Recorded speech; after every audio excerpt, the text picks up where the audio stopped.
Oh my gosh, dog, be noisy. Hang on. Please hold. We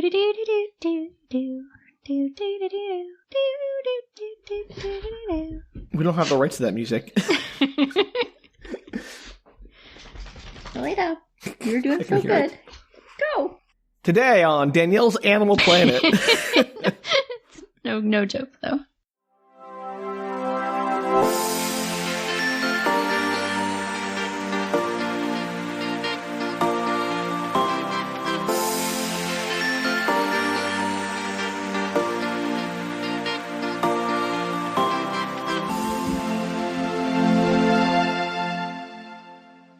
Hello and welcome to Book Retorts. I'm Sam. I'm Danielle. And this is the podcast about sharing your weird media finds with your friends who don't know what you're talking about. And I don't know what you're talking about, Sam. Danielle, despite, I don't know how many episodes Hyperion now, this will be our 10th Hyperion episode? I know, that's why I can't remember anything that happens from the previous ones. They all blend together. It does tend to run together like a wet oil painting that you accidentally move too quickly. Well, Danielle, why don't we start then by trying to catch up on what happened last time in Book Retorts when we talked about Hyperion. The Fall of Hyperion by Dan Simmons. As read by Danielle. This unabridged edition will last 3 weeks. Okay, so we left... Oh gosh, okay, so Hoyt turns into Paul Duré. Yep. So that's a thing. The other cruciform is just hanging out, I guess. Just one cruciform was hanging out. The other one's like, there's not enough mass to make two people. Let's just make Duré. It's his turn. Can you imagine if this was your first time tuning into a Hyperion episode and that's how you open up the segment? We say that every time. This book is insane. If this is your first Hyperion episode, brave. Very brave. Maybe foolhardy. I would definitely try to go back and catch up because... At least start at the Fall of Hyperion, if nothing else. Yeah, Danielle does an excellent summary of the entire previous book, so... Yeah, it's fabulous.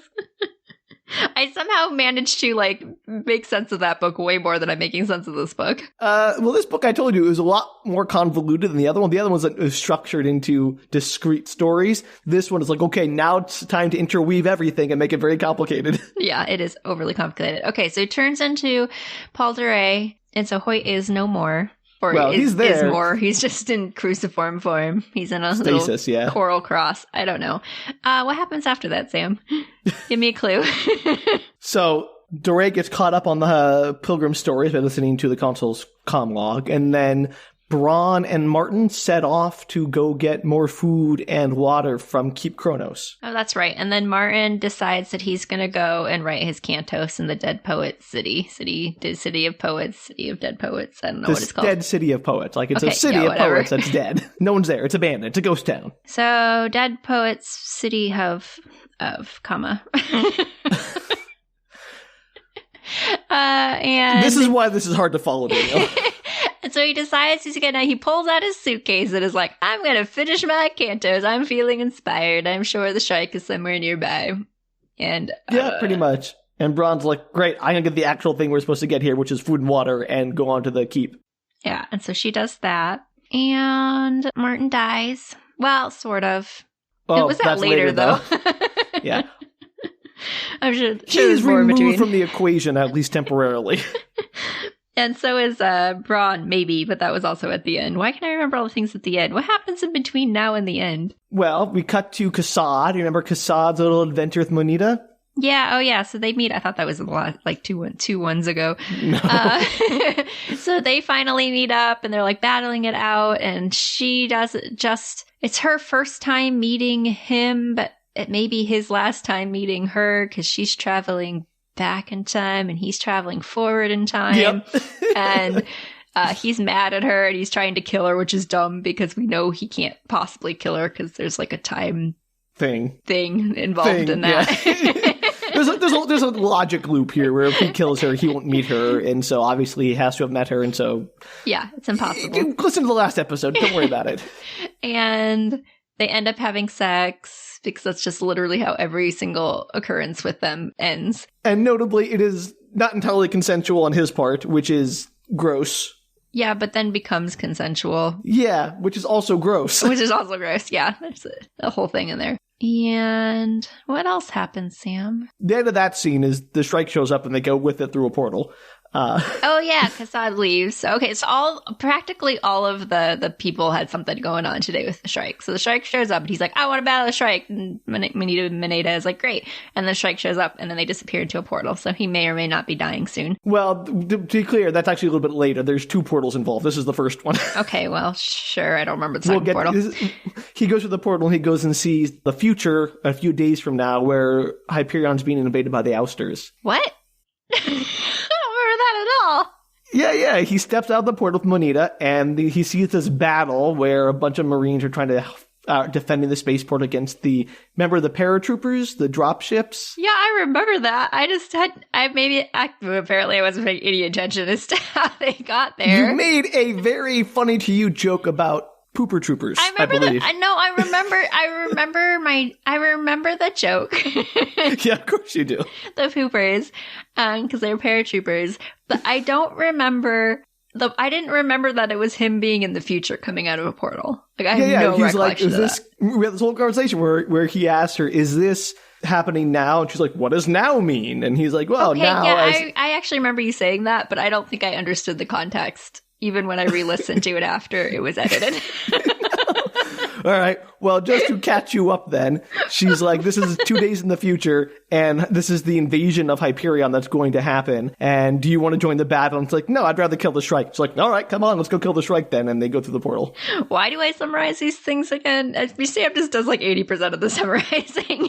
Because it's funny is the real reason. And I need to know, like, it's a diagnostic tool for me, Danielle, to know how much you actually gathered and what important details I need to remind you of. Apparently nothing. I don't gather anything. What happens after that? Do you remember CEO Gladstone's brief tour around all the home worlds of the various pilgrims? Oh, see, sometimes I think these all happened like 2 episodes ago, and I think that's what's confusing to me. Well, like I said, the things get split up a lot. Like that whole thing with Kassad, that was like 2 different chapters that had a bunch of stuff in between them. So yeah. Things get split up a lot. So Mina decides to do like a tour of the world. She's thinking it out, and she wanders from place to place, and Templars are important, apparently. Not that we know anything about them. Yep. And she probably goes to that bathroom world, but we don't get to see that, unfortunately. She does not go to Mariphanitis. Because Simmons doesn't have any sense of humor, apparently.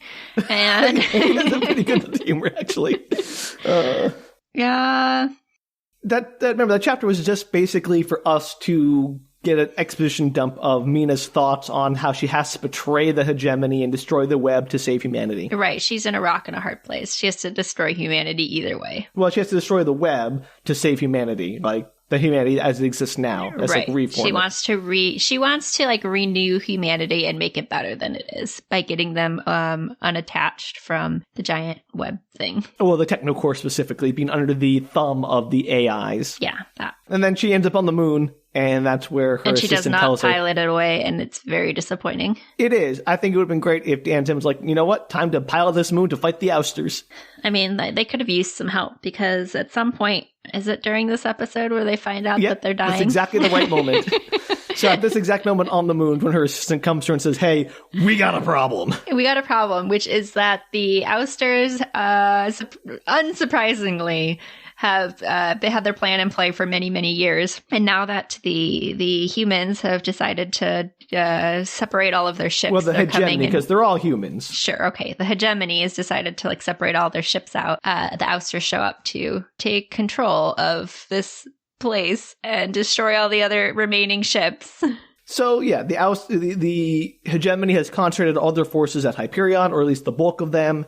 And so the Ousters are now invading the web after spending decades traveling undetectably at sublight speeds. Yeah. And TechnoCore was like, I know we gave you 99.9% chance of surviving and winning this war, but oops, I guess Hyperion must have gotten in the way. Basically, yeah, the Hyperion factor completely throws away all our calculations. We can't predict anything around it. Our bad. Yeah, because they're not able to predict stuff when Hyperion's involved, supposedly.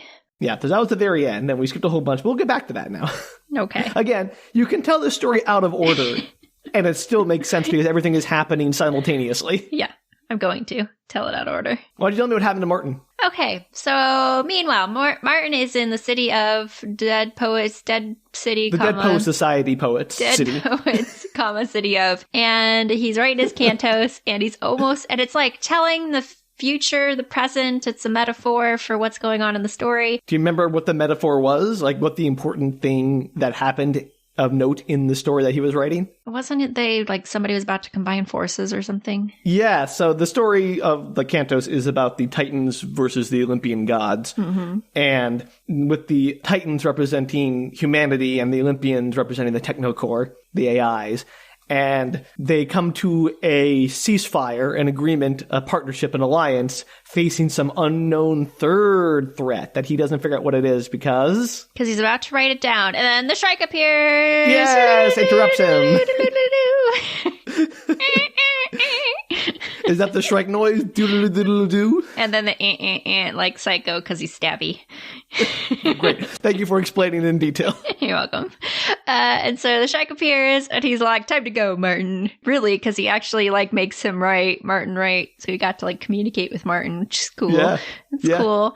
And then he takes him and he like stabs him on his arm and then takes him to his fancy stabby tree and puts him on the stabby tree. And Martin's not really upset about being on the stabby tree so much as that he didn't get to finish his cantos. And he's like, why? Don't you world? We don't actually witness a Shrike putting Martin on the stabbing tree. It's just heavily implied. But yes. But we know that's happened. And now I assume in my headcanon, he's just hanging on the stabby tree, upset that he doesn't finish cantos. 100%. All right, what happens to Brawne? Shrike shows up, because that's all that happens in this episode. Nope. I mean, he does eventually at the very end. She has to spend all her time going to the keep. Oh, she hears a noise, and she almost becomes a cliche in a horror movie by going to explore the noise, but then she's like, because she's a detective, and she's like, oh, no, it shouldn't do that. And then she leaves, and then there's like a rock slide, and gargoyles almost fall on her.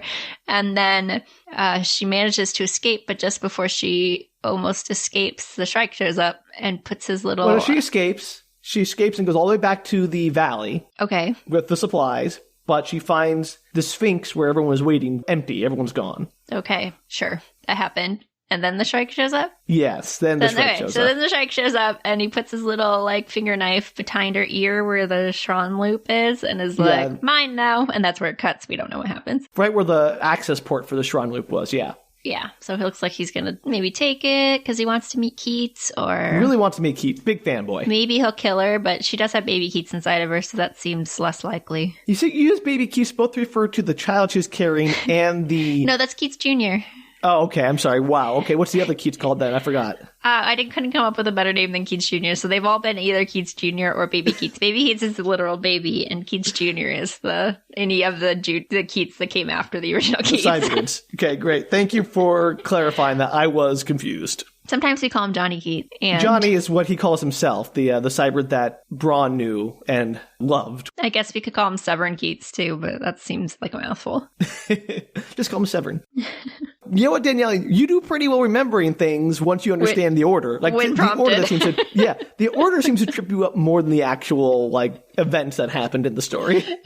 I'm good with prompting. I just don't remember it until somebody prompts me. Also, just to remind everyone, this is not relevant for this part of the story, but Mina did threaten to declare war on the TechnoCore because of their chicanery. So just want to make sure that's mentioned again, because that might come up later. And as we've talked about at length before, I have no idea what's going to come up later. Most things come back, so I have to mention everything to keep it relevant. That's true. So what happens this week on Hyperion? All right, Danielle. It's the Fall of Hyperion, Part 4. We start with the Consul, Father Paul Duré, and Saul, and the unconscious Het Masteen. We didn't mention last time was that they... Oh, yeah, he came back. Yeah, they found Het Masteen and passed out. Basically, he wandered back over, passed out, and they took him back to the Sphinx. So he's back! Het Masteen's back, everybody. Weirdly, the Consul's still alive. I don't know. So they're all taking shelter in one of the cave tombs where they had gathered to avoid a storm of the anti-entropic fields. They hear shots, which they assume are from Brawne, since she's only one of them who has a slug thrower type of weapon. Saul and the Consul go to check it out. The time tombs are still glowing, so the rave fully on. Yay! DJ Shrike has had now a residency here at the time tombs. I was giving sound effects while you talked. Thank you, Danielle. I always appreciate having a backing track. I'm going to let that go for a little bit, see how it goes. Carry on. When they reach the Sphinx, they find Brawne lying there unconscious on the top step. As they look closer, nope, this is not appropriate for this particular scene. Boots and Pants is always appropriate for every scene that the Shrike is remotely involved in. Okay, well, maybe you should do like a little recording. I can loop that in whenever the Shrike is around.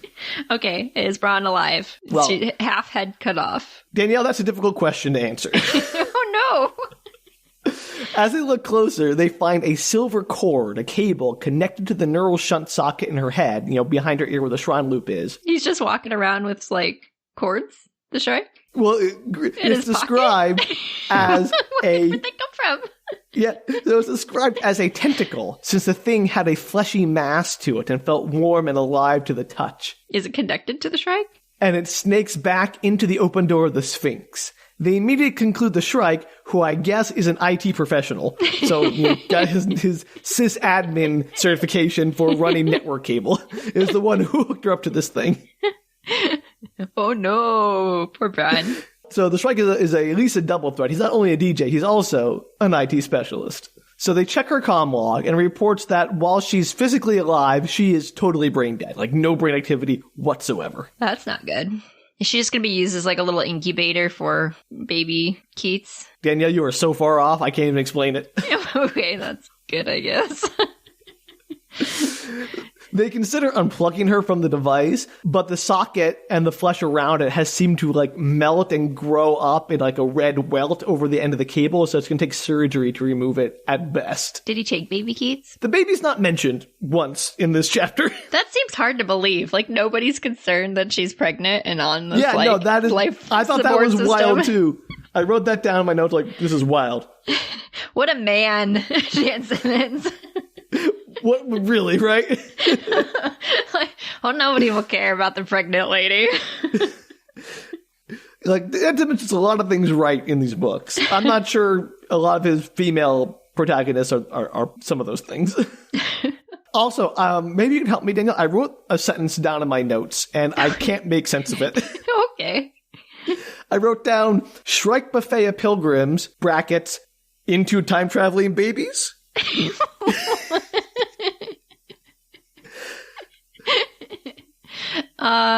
Is Shrike gonna eat all the pilgrims and make time-traveling babies? I think there was something here about Brawne's baby and also Rachel. Like, he has this buffet of pilgrims. He can just pick them off one by one, and he's like turning them into time-traveling babies, maybe. Like, he's going to turn them all into Rachels or whatever. He's going to, like, de-age all of them? Yeah, he's going to do, like, a daycare or something. I don't know. And a bunch of little tots running around. I'm tots. DJ Shrike is an entrepreneur, okay? He's like us. He's got a million different business plans, all of them terrible. He's a millennial. Oh, no. DJ Maybe Millennial Gen Shrike. Z, we're not sure. Well, he is a DJ. He does have a day job in the tech sector, so it fits. And he's got all these side gigs. Yeah, I think you're right, Danielle. Yeah, that feels true. It might be why we relate to him so much. Yeah, and plus he's my favorite character. Thank you for helping me decode my notes, Danielle. I had no idea what that meant when I wrote it. Anytime. When I read it after writing it down however many days ago. Anyway, so the Consul decides to follow the cable into the Sphinx to see where it goes, and it goes deep and goes around all kinds of stuff, and it feels like warm and pulsy, and it goes into some weird chamber the Consul did not see before where it seems to flow into the stone of the floor, like becomes part of the rock and is impossible to remove. Weird. So she's like plugged into the Sphinx or something beyond the Sphinx. It's hard to tell. The whole time, the Consul feels as if something is behind him, watching him in the dark, but either way, he quickly leaves. We then have a flashback of them finding Het Masteen, where they brought him to the Sphinx, but suddenly the anti-entropic fields have become strong and there's a storm happening, causing waves of nausea and deja vu. They found that the only place where they were able to tolerate the anti-entropic fields was in the cave tomb. So like they try to leave the valley and they're driven back by the strength of the nausea and the anti-entropic fields, and so eventually they decide to make their way to the other end of the valley where maybe they're lesser and they get themselves into the cave tombs. They also struggle to bring Het Masteen, who is barely conscious, and he manages to become conscious just enough to demand they bring the Mobius cube with them. He's like, don't leave the Mobius cube, we need that. So the elderly father, Paul Duré, struggles to load the luggage of Het Masteen with him as they go to the cave tombs, which is funny. I thought the Mobius cube like disappeared or something at one point. Well, no. So when Brawne got back to the Sphinx, the Mobius cube was missing along with everyone else. And so this is what happened to it. They brought it with them to the cave tomb. That makes sense. Okay. Yeah. Sorry, time. Yeah, no, exactly. So the reason the Sphinx was empty when she returned was because Duré and the others and Saul had all moved to the... So this is previously on Hyperion. Yeah, I told you this is a flashback to them finding Het Masteen. Yeah, I wasn't paying attention to that part. I noticed. So this time it wasn't like time shifting shenanigans. It was just them. They left and she came back and they were gone. Got it. Which is a valid question, because sometimes they come back and people are gone. It's because they're out of phase with our time or something. So it's weird. I'm surprised he could keep the story straight while he was writing it. I'm not sure he did. At least if he didn't, I have no way of proving he didn't, because I don't understand it. That's true. I think he just made it so confusing that it didn't matter if there were irregularities in it. Isn't that basically how, like, the subprime mortgage crisis happened, where they made these toxic assets that were so complicated nobody could understand them? Like, oh yeah, they're definitely worth money. People are like, yeah, we believe you. This week on Sam's Comparisons. Hey, come on. That's a really good analogy for what you just said. It is. Good job. Okay. We'll move on. We lost like 98% of the audience with that one, but that's okay. It's fine, everyone. We're not going to turn into a finance podcast because we are not qualified. Boy, are we not going to be turning into a finance podcast. We are the wrong person. Person, singular. Combined together. An amorphous blob. We're combined less than a full person's worth of knowledge about finance, so I think that's true. It's fair. You'd be better off for that podcast than I would be, and it would still be the bare minimum. I don't know if we'd be insulted by that or not.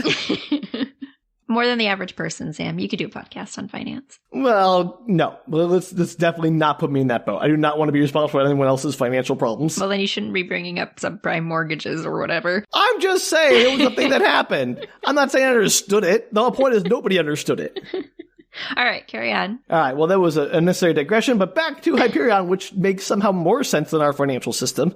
Once they get to the shelter, they demand from Het Masteen to know, why is he so intent on the Mobius cube? Like, why do you need that Mobius box? And Het Masteen, who is quite feverish, says, quote, "It's our only ally against the Lord of Pain. They had apparently vied for the honor. The first true voice of the tree to contact the Keats hybrid was the voice for the Sequoia sempervirens, but Masteen was honored by the light of Muir, and the Yggdrasil was chosen and offered as atonement for their sins against the Muir." That was just like, so I hope that clears things up.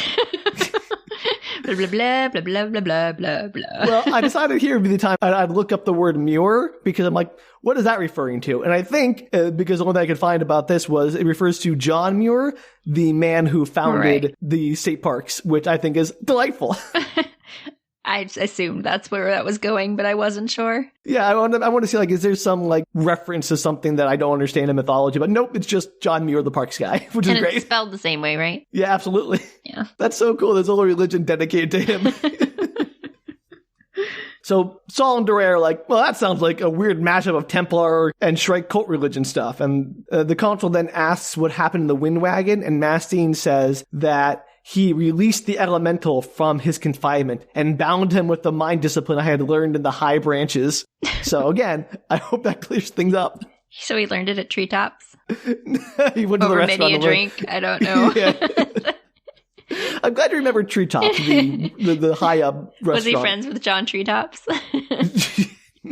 Well, John Treetops taught him the mind discipline, Danielle, obviously. That's what I assumed. Yeah, of course. So anyway, while he was doing that, the Shrike showed up. But the blood that they found in the Windwagon cabin was not Masteen's. The Shrike had someone else with him, who Masteen calls a celebrant, which, I don't know, seems generous. That seems more like it was somebody he'd kidnapped and was going to put on his pokey tree. Yeah, they call them celebrants. So that's, a great euphemism they have. I'm going to start murdering people and calling them celebrants too. Yes, you're going to celebrate atonement with me by being on my tree of thorns. So anyway, he had the celebrant with them who had struggled against the Shrike to escape the atonement spikes, quote unquote, which are great words. Love it. Spikes.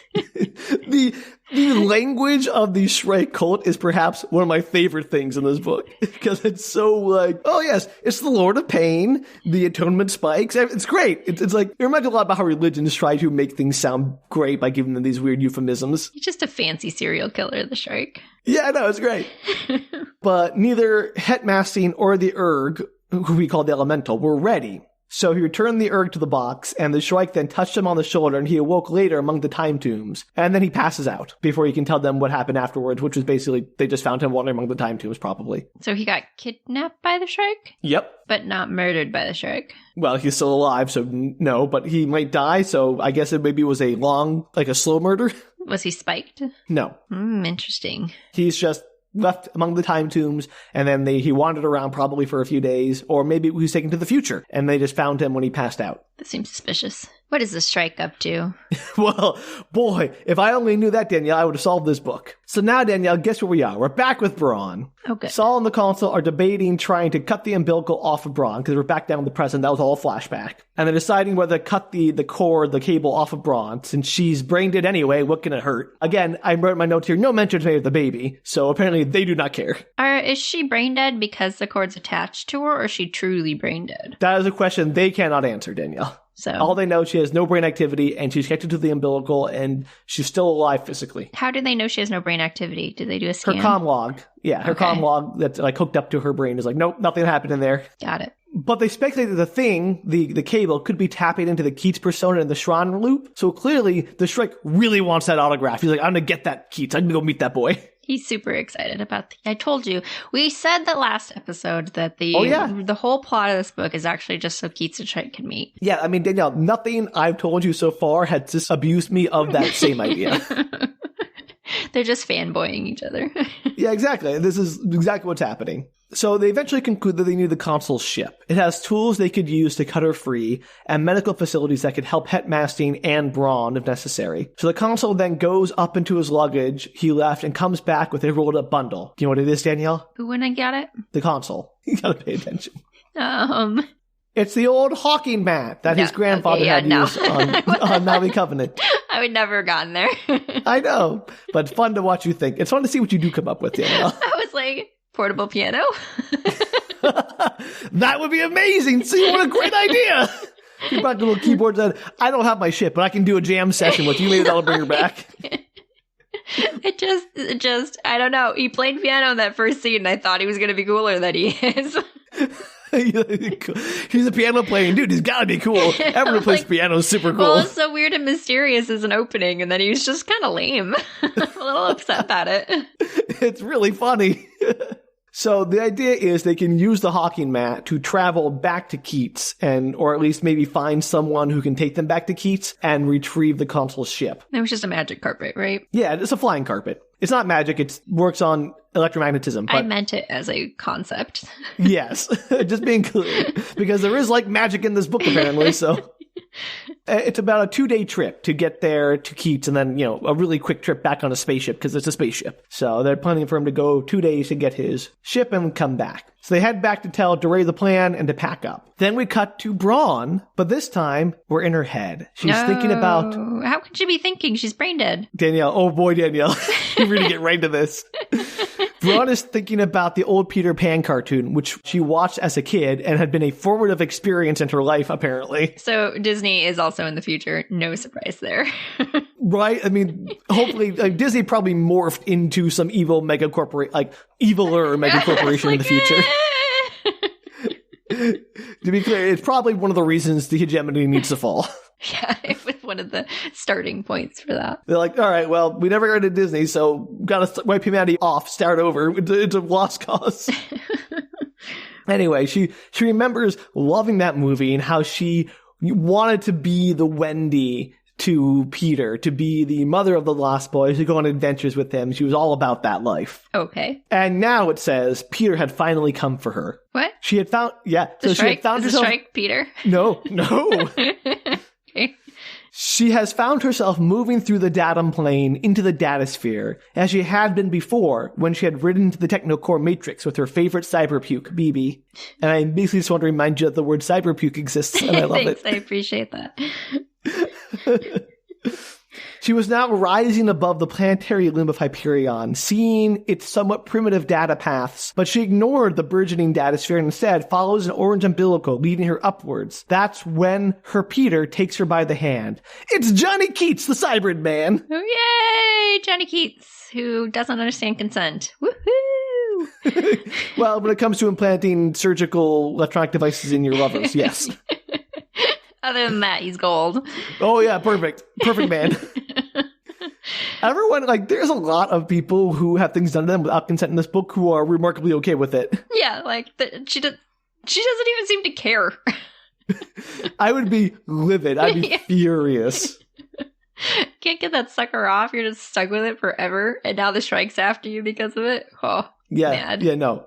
Absolutely bad. So she sees Johnny and he holds his hand and is like, hey, is this real? And he's like, as real as anything is in the datasphere, and they make out a bit. Oh, good. I'm so glad they got reunited. Which convinces her that everything's real. It's like, oh yeah, okay, this is real. That's how dreams work. Not sure it's quite a dream, but yeah, I would be like, this could just be a dream. Has the Shrike, like, plugged her into the datasphere? I mean, essentially, yes. Okay. Nothing's said about that cord yet, but the implication at this point is that when he plugged into her brain, her and Johnny are now linked directly into the datumplane. Okay. So Johnny explains that they're on the edge of the megasphere in Hyperion space. He had been freed from the Shron loop, and they were jacked directly into the datasphere. So, blah, blah, blah, blah, blah, technobabble. Johnny is very glad to be free, because in the Shron loop, it felt like he had been dreaming someone else's dreams. Oh, the same dreams that Brawne had been having about the other Keats. So the other people, so while Keats Severin was dreaming about Johnny and Brawne were dreaming about Keats Severin. So it was a two-way communication kind of thing.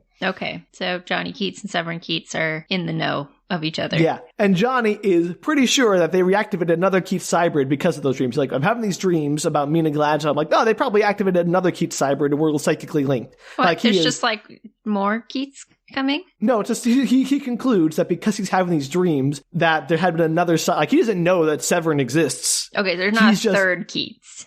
No, okay. But he is immediately on board with the idea that these dreams are actually him dreaming the experiences of another Cybrid. Like, he comes to that conclusion immediately. Well, why not? Right. I think it's hilarious. He's like, oh, I had these weird dreams about Mina Gladstone. You know what? It must be another Johnny Keats that was activated as a Cybrid, and I'm dreaming his life. That makes sense to me. And was that a common thing? Like, is that a thing that's known to potentially happen? I have no idea, Danielle. These are the first Cybrids I've ever heard of. And apparently...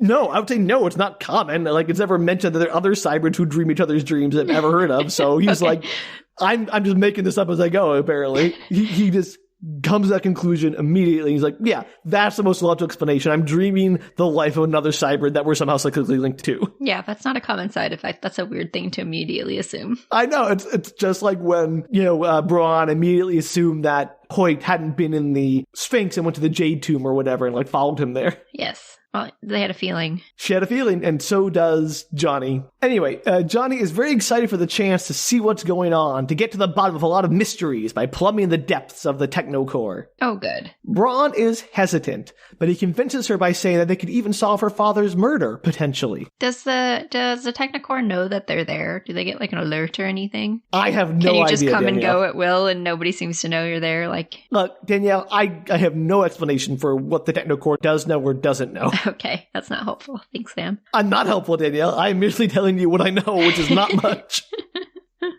Brawne thinks about how they could die here, but knowing that their new datumplane analogs could, quote, go places no cyberpuke cowboy had ever dreamed of, she takes Johnny's hand and they rise together towards Neverland. Aww. Oh, we cut to Kassad, who's coming out of the portal Moneta had opened, with her following close behind him. He finds himself on a hellish lunar landscape, sort of devoid of air, and the giant thorn tree is there rising impossibly tall. The trunk at its base maybe 300 meters across. Is Martin on it? Well, we'll get to that. But yay!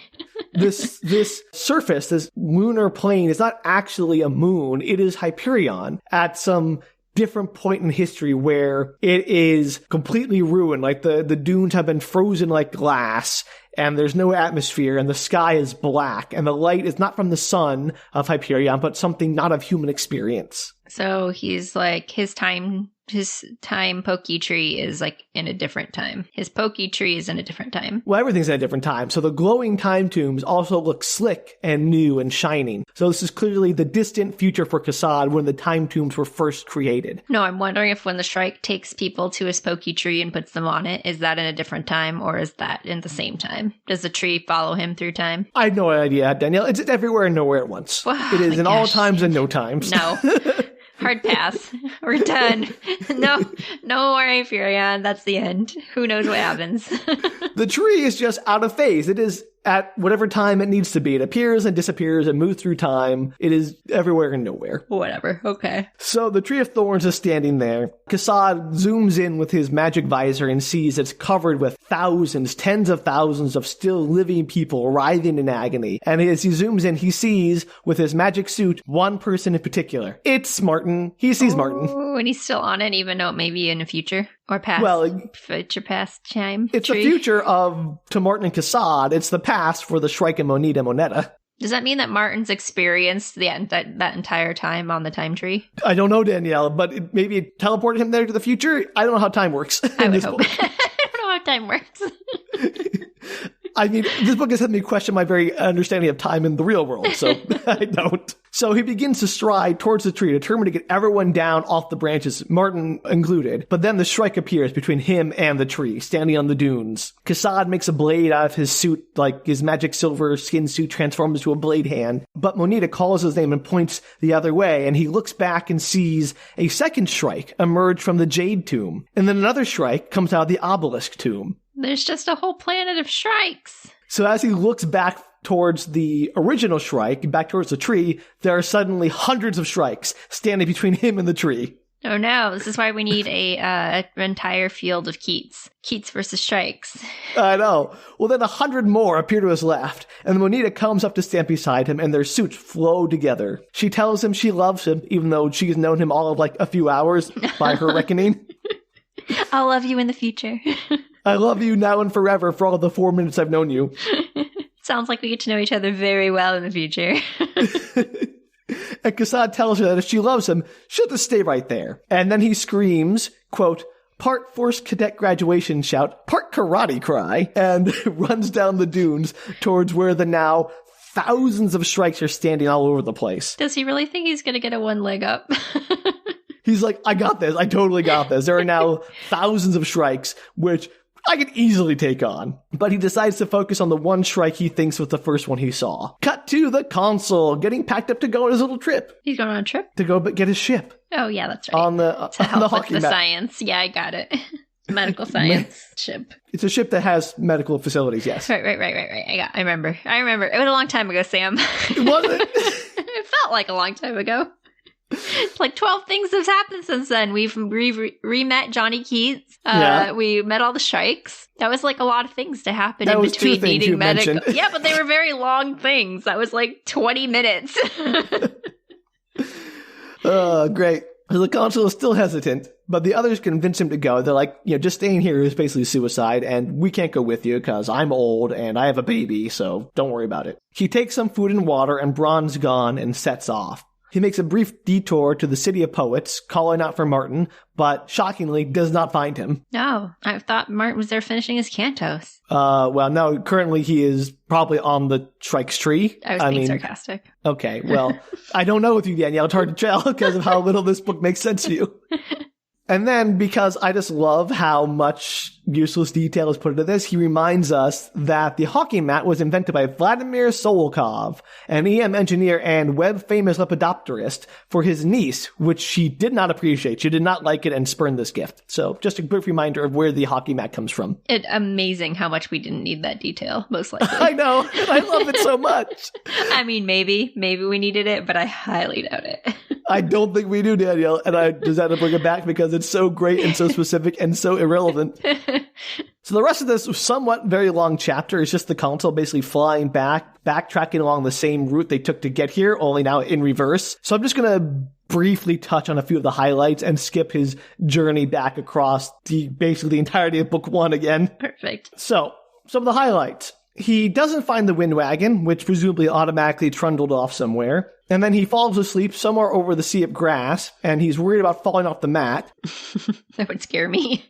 Yeah, because it's, it's a little carpet you're sleeping on. So he ties himself to it. And if he fell off, especially over the sea of grass, he would be quickly killed by grass serpents. How do you tie yourself off to a carpet? And he ties himself to the duffel bag he brought, the very heavy duffel bag on the carpet. Well, yeah, but if...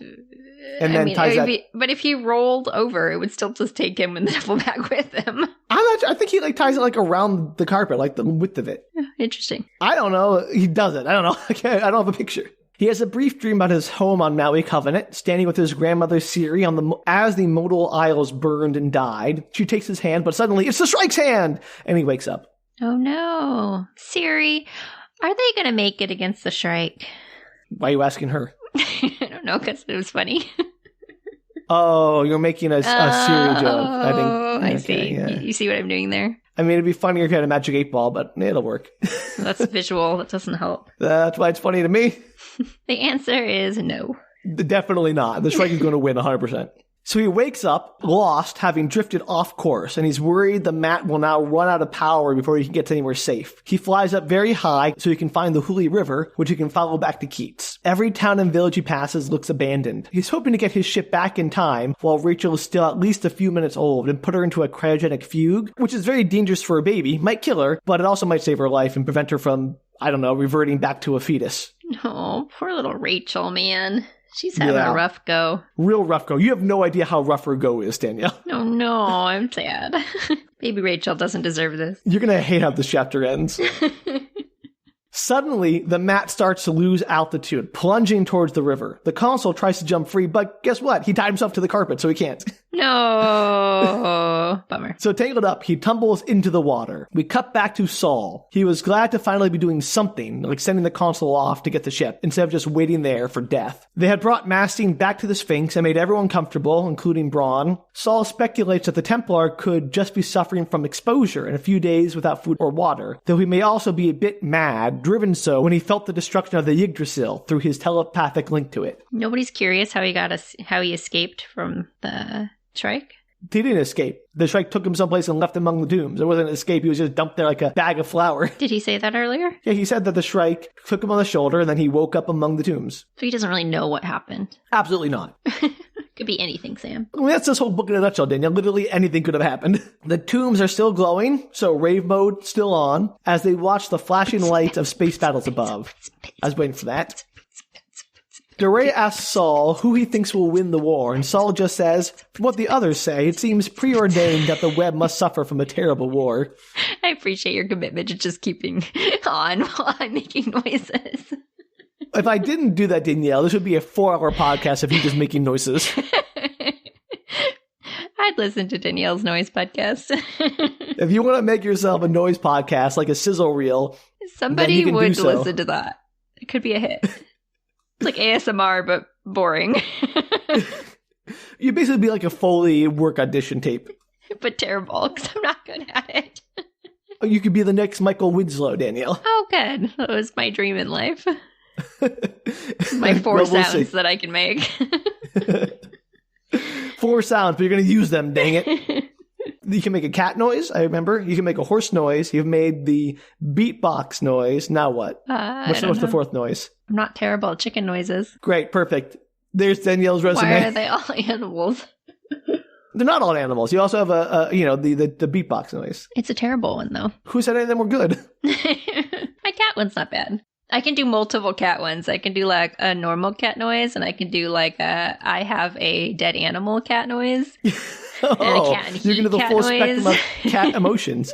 Hollywood, if you're listening, you need Danielle to voice a cat in heat. Call us. We can hook you up. Maybe cats don't dance too. Cats can dance. Cats don't dance too. Cats in heat. That sounds awful. What kind of animated movie is that for children, Danielle? There's some adult jokes in it, that movie. Yeah, I mean, so does most children's movies, but they don't have literal cats in heat. Well, he's got a girlfriend in that one. You don't know what happens in the second one. I don't think I want to know at this point based on what you're implying. It would just be like an off-site, like an off-film joke. You just hear her yowling and in the background. He's like, it's that time of the year. Sorry, everyone. I can't let her out. That's awful. Anyway, don't ruin the movie, Sam. Continue on. Oh, I'm the one doing the movie. You're the one talking about putting all the cats in that movie in heat. No, I just said that I could do cat noises for it, not specifically the cat and heat noise. Okay, sure. Anyway, the web must suffer a terrible war. Father Duré then calls the Shrike the Antichrist, and Saul is all like, you think that's what it is? You think it's the Antichrist? Maybe. And Duré says, they're in trouble if it isn't, because at one point he would have been delayed to find the Antichrist, because that would have been proof of his beliefs. But now that he died himself, after having crucified himself, he found nothing waiting for him after death. How does he know that? Does he remember the nothing? All he has, well, it was nothing, Danielle. That's the whole point. There was nothing but pain and darkness. Like, he doesn't have any memories of death being good. But then, like, well, to your point, how does he know he hasn't forgotten it when he woke back up? Or B, with the parasite in him, did he actually die? Yeah, I think that's questionable. Like, I wouldn't change my entire religious beliefs on something that was questionable whether or not I even died to begin with. I don't think he's changed his entire, like, faith. I just think it has caused him to question things about, like, this has been one data point that's been like, oh, that's not a good sign, basically. It's not a helpful sign. I was hoping for something, and I got nothing. You're right, but again, we don't know if he really died, and why would he necessarily remember it if he ended up being put back to life again? He's not saying he renounces his religion entirely. He's just saying that it was not a comforting thing, and having the Antichrist would be a nice thing to know, because it would confirm things. Sure, yes, it definitely would be assuring, I guess. Except that there's Antichrist. Well, I'm not saying, like, it's Other than that. Well, the Antichrist might be bad, but at least it would confirm his beliefs for him, which would be reassuring. Anyway, so then Saul again asserts that the time of human sacrificing for a god is over, and while he did follow his dream and come to the place of the demanded sacrifice, he only did to see what would happen when he refused. He's like, I didn't come here to follow through in the sacrifice. I came here to, like, say no and see how they react, which is pretty funny, I think. Saul then wishes they had the technology to fight God on his own plane, and Duré is sympathetic to his anger. This is going to end poorly. Oh, you think?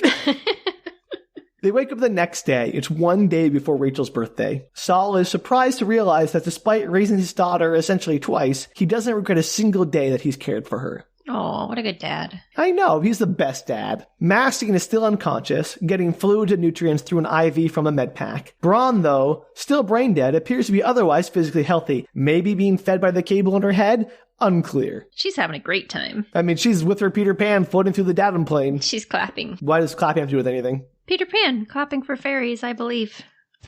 Oh, okay. You're welcome. Thank you, I guess. I believe. Do you believe in the Shrike, Danielle? I believe maybe. I want to take a quick temperature here on how you feel about the Shrike. Good or bad, evil or not evil? Does he have to be evil or not evil? Could he just be neutral? On the spectrum of do you want the Shrike to succeed versus you don't want the Shrike to succeed whatever its machinations are, where do you stand?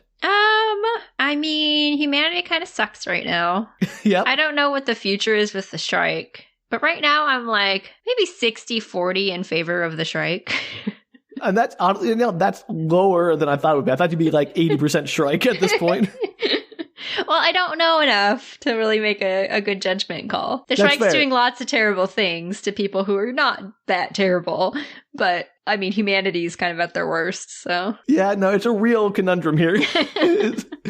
The real, like, lesser of two evils scenario. Exactly. Anyway, later that day, Het Masteen suddenly awakes shortly before noon. He sits straight upright, stares past Saul and Duré, glassy-eyed staring up at the sky, and cries, "The tree!" And Duré and Saul look behind them like, there's nothing there. What are you talking about? And Duré's like, do you think it's hallucinating about the Yggdrasil? And Masteen then responds, not the Yggdrasil, the tree, the final tree, the tree of pain. The tree of pain. The tree of pain. The tree of pain. That'd be a great way to, we should put lyrics to that. We need a full choir for that. Right. What's that? I mean, what's that classical piece called? You know, ba da da da. The one I just made the noise for. Yeah. What's the name of it? You would know if anyone. I do know, but it's because you asked. I know, right? I can't remember. I hate when that happens.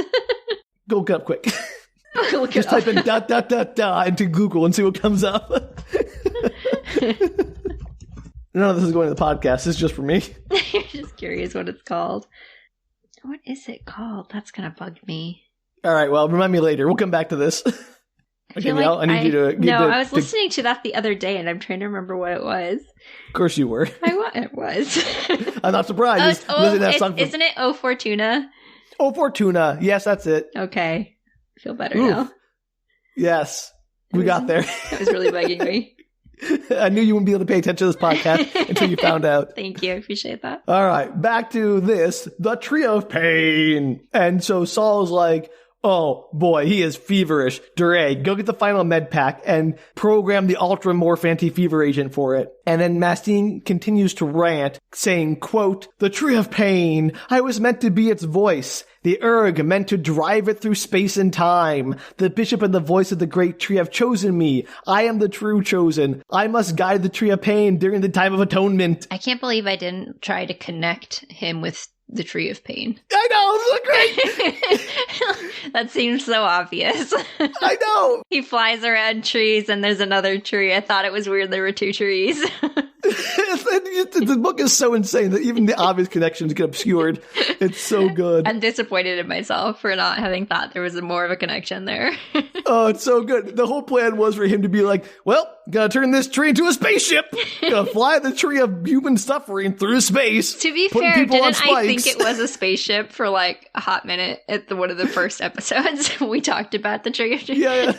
So maybe my brain went there before the rest of me got there. Oh, it's so good. It's so good. I want to see the Het Masteen like, toot, piloting the ship. Like, here comes the Tree of Suffering. Get on the spikes. It's insane. So to be clear, he is not one of the people that is in the church, the Shrike church, right? No, he is a Templar, but the Templars are apparently like teamed up with the Shrike cult. Mm-hmm. The Church of Final Atonement or whatever it's called. And there is some Venn diagram where their beliefs are overlapping, essentially. Okay. And wild, man. They are teamed up. The voice of the Great Tree and the Bishop of the Shrike Church both came together and collaborated to make this plan to get Het Masteen to be the true voice of the Tree of Atonement and to fly it through space. For what reason, I cannot fathom. Like, are they going to take to other planets and just put people on spikes everywhere they go? Yeah, I assume so. Probably. Yeah. What else would you do? Absolutely insane. I really want to see that. I really want to see him just piloting a little captain's hat going like, get on board, time to fly the Tree of Pain. Are we just assuming that, or are they assuming as a religious thing that the people that are on the Tree of Pain deserve to be on the Tree of Pain? Or like you said, atonement spikes or whatever? They're called celebrants, I guess. So I suppose so. They must be enjoying themselves according to their faith. Wild. Okay. Religion, man. I'm not sure that these religions are any worse than any other religion, but they are definitely insane. This seems like future Catholicism or something. Like, it's like kind Danielle, of insane. We already have future Catholicism. Yeah, but I know, but this doesn't feel that far departed from Catholicism. Danielle, I'm going to tell you right now, as a little like treat for the few things I do remember from the next set of books, boy, do we get a real future Catholicism in those books. Yeah, they feel akin. They feel like a natural part of each other or split from each other or whatever. I mean, there's the idea of like suffering as atonement and everything like that. And some like versions of Catholicism do have like pain involved in them. Yeah, self-flagellation, all that kind of stuff. So yeah, I don't feel like it's just like if there were magic beings, Catholicism would have gone awry to this. Yeah, absolutely. If there was a Shrike and a Tree of Pain, like, yeah, people deserve that. We're all evil. Humanity deserves that. I feel like there'd been a section of Catholics that would have gone to this, been called to Probably. I mean, probably a section of a lot of different people who've gone to this. Yeah. Anyway, carry on. Yeah, anyways, I think that's just the funniest image of him like, yeah, I can take my one erg and turn that metal tree that's an impossibly large tree into a spaceship. How does the erg feel about this? Apparently it's on board because it's mentally linked to Het Masteen at this point. Crazy. So during his rant, he slowly loses energy and then sort of falls back unconscious as they attach the final med pack to him. Saul and Duré are all like, well, it looks like the Templars and the Shrike cult have been in cahoots, but what is he talking about? What does that all mean? And then Saul's like, we'll have to ask him in the afterlife because he's dead. Ooh. Womp womp. Masteen's dead. He's gone. The end. What did they bring him back for? To tell you about his plan to fly the ship through the space. Yeah, but if he doesn't get to fly the ship, what does it matter? No, I don't know. He was just, that's the plan. Didn't work out, but that was the plan. Stupid. How is the Consul's still alive and this guy's dead? I love how last episode we talked about who do you think's gonna die next? Like, definitely the Consul or Kassad. And they're like, nope, Het Masteen, he's gone. I said they didn't have, like, a plot yet, so it'd be weird to kill him first. Well, you know, you go, Dan Simmons.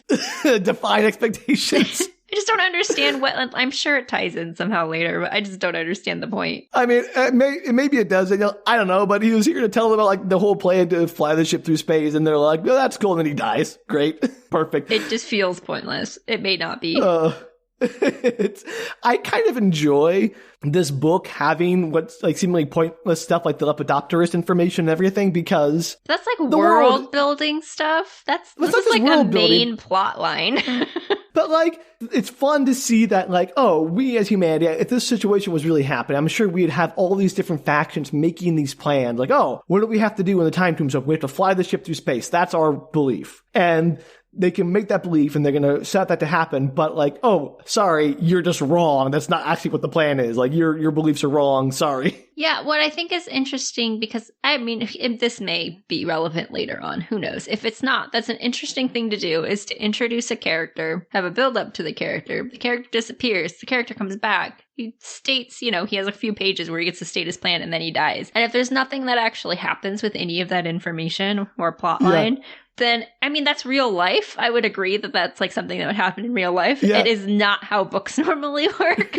Yes. This is why this book is so weird. And also, like, it's so complicated. Like, there are so many machinations and you're like, oh, all of these are going to come together in some grand scheme, right? But like, there's a part of me that wants none of it to happen, because it's the idea that, like, oh, humanity has its little plans. Humanity has its little machinations and beliefs, but honestly, the universe does not care about humanity, and we're just making these plans. They don't matter at all. Like, if that's like the ultimate message, that's great. Also, why would the Shrike kidnap the guy who's supposed to drive his Tree of Pain around and then leave him? Because maybe, like, the Shrike does not care about the plan for the Tree of Pain. He's like, I don't know what you're talking about. That's not my plan. Got it. I mean, it could be wrong. I don't remember if he comes back or not, I'll be very honest. But, like, if all their plans, if Mina's plans, if the Consul's plans, with the Ouster's plans, if all of their plans are just like, oh yeah, guys, sorry, none of your plans actually matter, you're all wrong, and humanity's just deluded if it thinks it can predict what's going to happen, that's kind of great.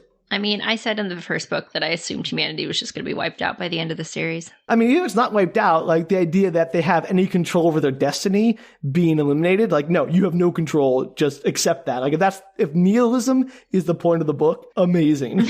Might be. It might be. So that's why I'm like, it's hard to know at this point what it is, but I think it's a really fun idea to have, like, to take the classic idea of chosen ones and big plans and complicated political maneuvering, and then it's like, no, none of that actually matters. You can do all that, but it doesn't matter. That's a fun twist on the, like, sci-fi epic. I would say it's 50-50 chance that might be how the book ends up. Danielle, I really, at this point, it is a coin flip. I have no idea. So Masteen dies, womp womp. They bury him in a shallow grave dug with Kassad's latrine shovel down in the valley. No, sad death. Very ignoble.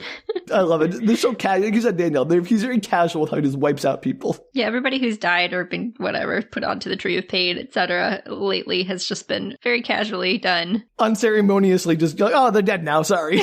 Which, again, very true to life. It happens. Then they return to wait for the Consul to come back with the ship. Duré saying, by this time tomorrow, he should be back here. We'll use the laser cutters to free Brawne, then set her up in the ship surgery. Perhaps Rachel's reverse aging can be arrested in cryogenic storage, despite what the doctor said. And Saul says, yes. Then Duré asks, do you really believe that will happen? And Saul just goes, no.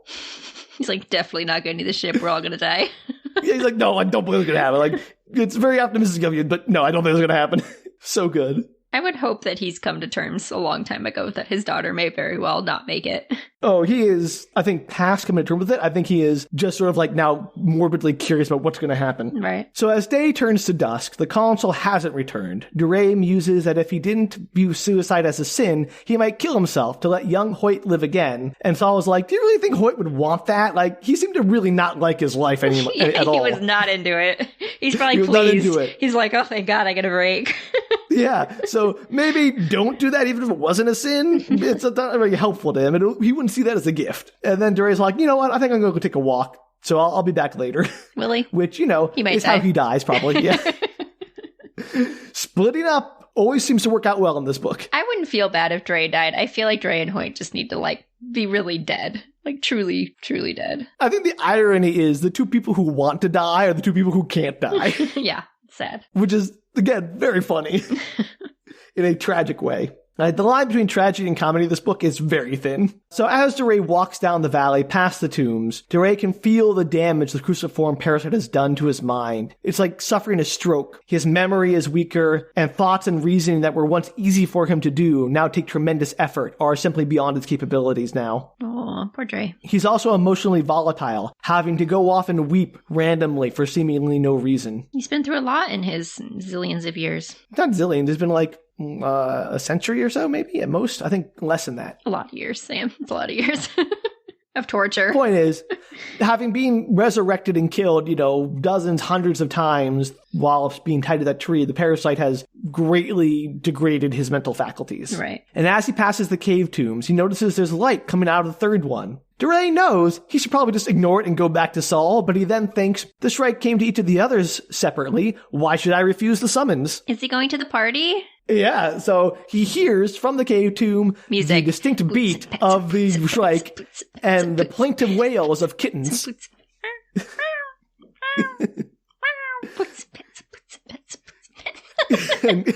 Danielle's foley reel is complete. No. Suddenly weeping again, he enters the tomb, and that's all. We cut to Saul, suddenly waking up, alone in the Sphinx. In the failing light, he does a brief search of the valley for Duré, finding nothing, even in the cave tombs. When he returns to the Sphinx, he finds Brawne has vanished. Uh-oh, Brawne. She's gone. Did she get pulled away? Shrike pulled his tube back, and she, dragged along the cave. I like to imagine it was the other way around, where, he pulled on her ankles, when you lift up a blind, and then, click, and then you, flipped her up and pulled her back. You know what I'm talking about, right? Yes. Yeah, excellent. Like a blind. It's great.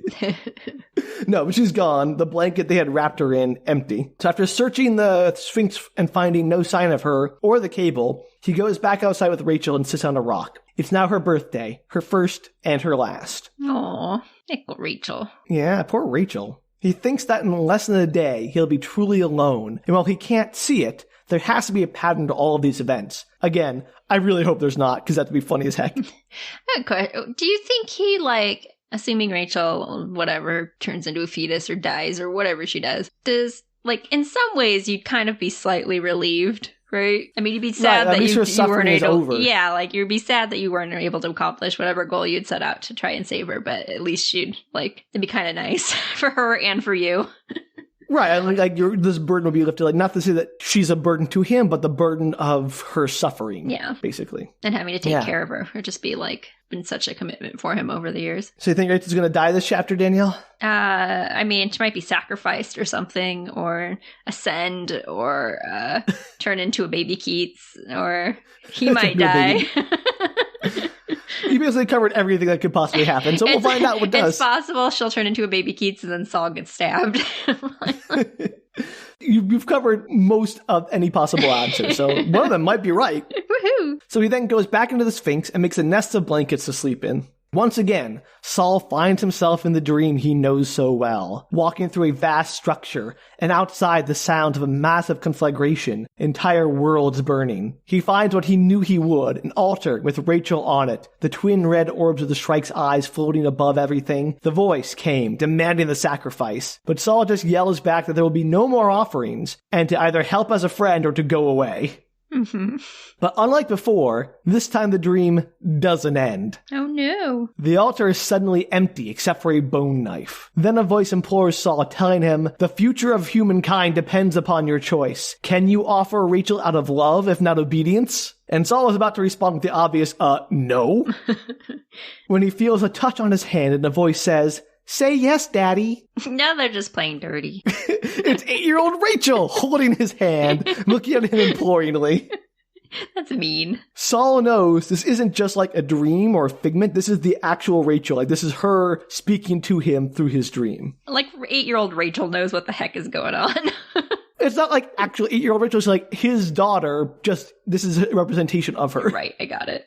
Now Saul is faced with a dilemma. Quote, He knew obedience could no longer be paramount in relations between humanity and a deity, but when the child chosen as sacrifice asked for obedience to that god's whim, what's he gonna do? What's his options now?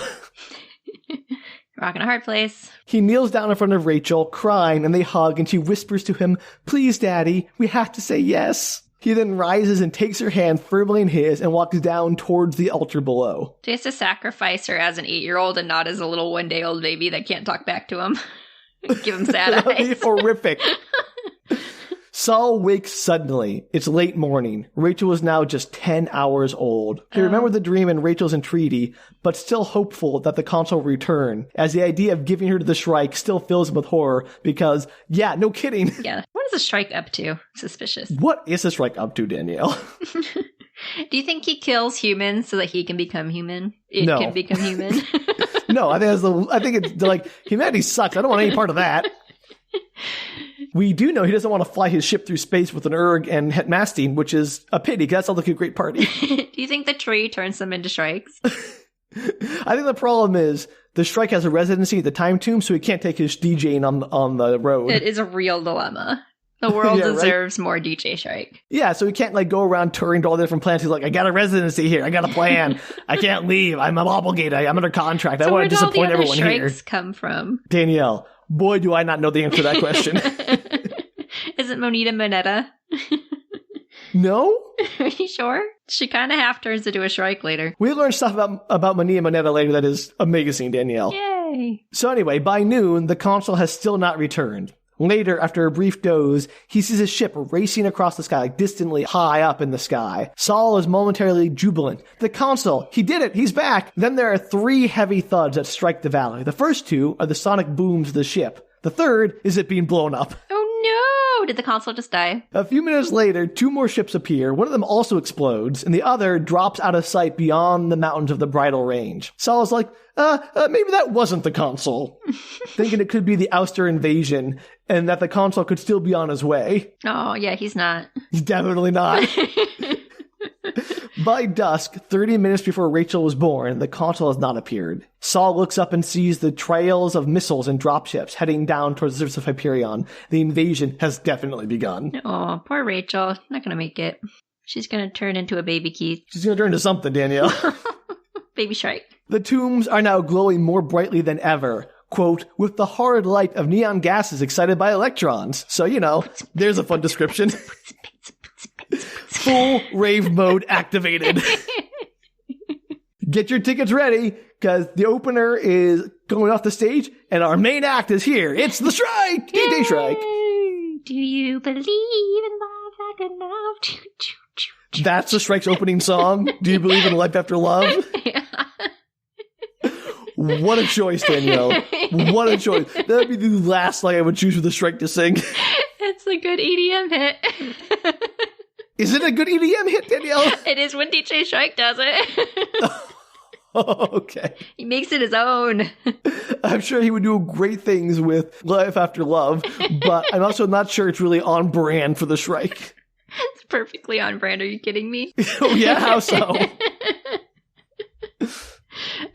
I don't know. I don't know the Shrike's past life. I feel like he has a really deep history. Maybe somebody hurt him, and that's why he became the Shrike. So this is all just him like, I got a bad breakup, and so to deal with it, I'm traveling back in time so I can avoid her. Yes. And I'm going to make humanity be sacrificed on my tree so they can all feel the same pain of heartbreak that I feel. Yes, exactly that. Wouldn't he look good as Cher? Okay, yes. What? Like just the Cher costumes, I really feel like it would add to his allure. You want to see a 3-meter Shrike with 4 arms dressed as Cher. Yes. How do you not want to see that? I was going to say, not you say that, Danielle. That's the only thing I want to see. That's why the opening with that song is perfect, Sam. Okay, great. Well, why don't you do me a favor, Danielle, and draw me a picture of DJ Cher Shrike? Okay. I want to see that. So what's happening? Well, unfortunately, no, that song is not what blasts out of the time tombs. You don't know that. I mean, they could be, but I don't think so. You have no proof to the contrary. It is now 3 minutes until Rachel's birth. Saul climbs the stairs to the entrance of the Sphinx, kneeling on the top step. The Sphinx glows intensely, casting his shadow far into the valley behind him, pulsing blue, violet, and then white. Does he have Rachel with him? Yeah, absolutely. Okay. I assumed if she's only 3 minutes old, I was just making sure. On the plateau above the valley, the Tree of Thorns shimmers into existence, but kind of like appears shimmery and indistinct. Out of the glowing door of the Sphinx, the Shrike emerges. Soul clings to Rachel as the Shrike looks side to side, as if, quote, surveying his domain. He then approaches Saul and extends its 4 arms, bladed palms up, waiting. Saul remembers his dream, Rachel imploring him to say yes, and thinks to himself, quote, that in the end, when all else is dust, loyalty to those we love is all we can carry with us to the grave. Faith, true faith, was trusting in that love. Saul lifts the newborn and dying Rachel and hands her to the Shrike. The Shrike takes her, steps backwards into the glowing door and vanishes. Behind the Sphinx, the Tree of Thorns stops shimmering and becomes more solid, as if finally snapping into our own timeline. Explosions ring out as Saul is slammed to his knees. The time tombs are opening. Uh-oh. Bum, bum, bum. The end of part 2. Do you think that the Shrike is, like, taking away the things that everybody really wants? Like, he's taken away Martin's Cantos. He's taken away baby Rachel. He's taken away, what was the other one? The ship tree. The ship tree. He's taken away, I don't know. Paul Duré's death. Yeah, Paul Duré's death. The Consul's ship, piano.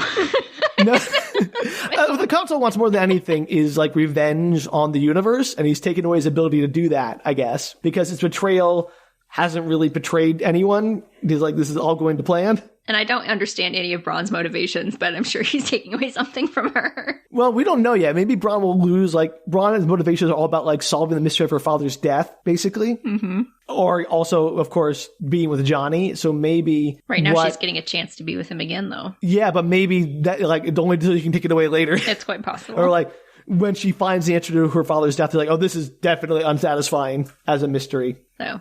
I mean, he's definitely taken the important things away from all of these characters. Maybe that's like the real message here, Danielle, is that... You can't have nice things. Well, that, you know, maybe this is more like a Zen idea of you have to let go of attachment. Sure. To be the greater scope of things. To die, apparently. To humanity to evolve to its greatest potential, it has to let go of attachment to the material world or something. I don't know. I wouldn't call Rachel the material world. She's physical. She counts. So there you go. That's the end of part 2. That's a very dramatic part 2. Good job. Yeah, part 3 is coming. It's going to be wild. Oh, you did not see that coming, I bet, with Het Masteen for sure. Yeah, I'm confused. Mostly I'm just confused. I think that's where you're supposed to be at this point in the book. We're approaching the climax now where everything's going to like come to a head. So I do not trust that the third part of the book is going to resolve anything I have questions about. Just so you know. Don't believe it. It's all a lie. It might not resolve anything that you have questions about, but it's going to answer the questions it wants to answer, which might be not the questions you want to have answered. That's certainly true.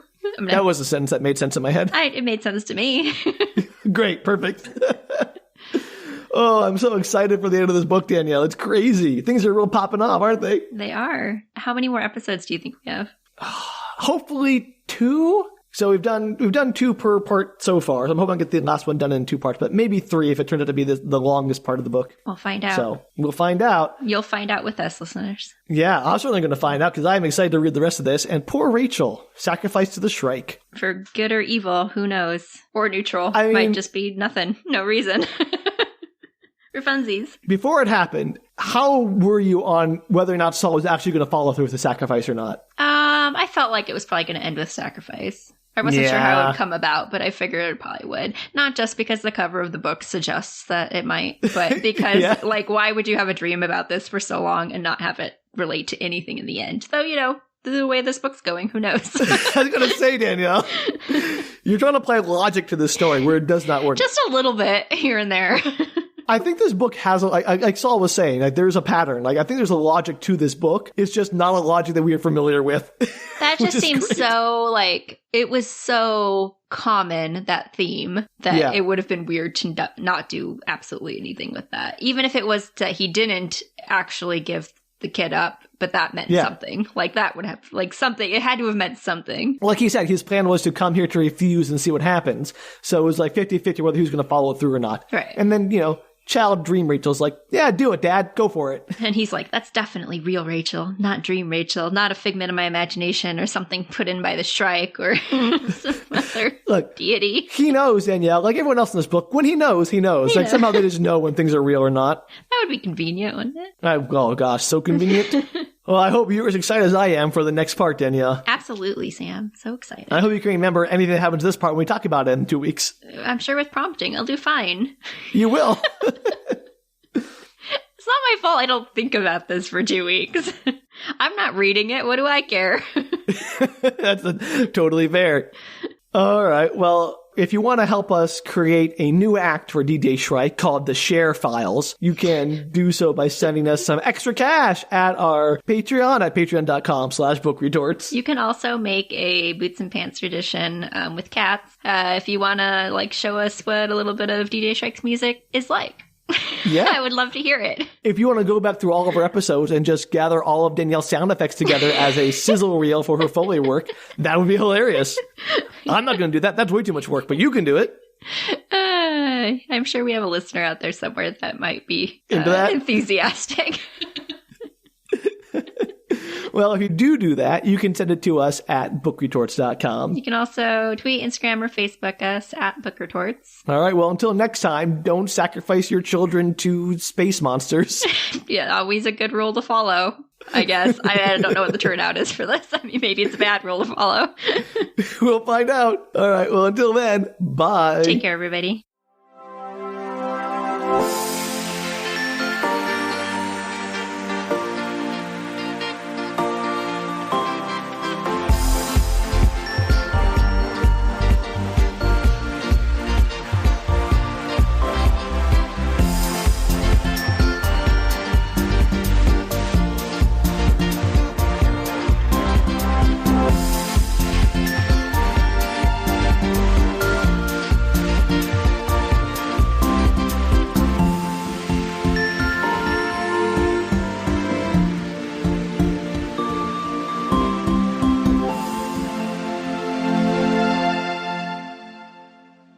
Also, I think DJ Shrike is probably our best creation yet. He's a good one. Definitely going to carry through to all of them. I can't believe it's carried through this long to begin with. I like that we throw back to things that were 80 episodes ago. Like what? I don't know, sometimes the moon thing. I mean, that was 100 plus episodes ago. We're let's bring that up every third episode. Anytime we have anything space related, we're drive the moon into space. Because it is an absolutely bonkers idea that sticks with you. You cannot shake that notion.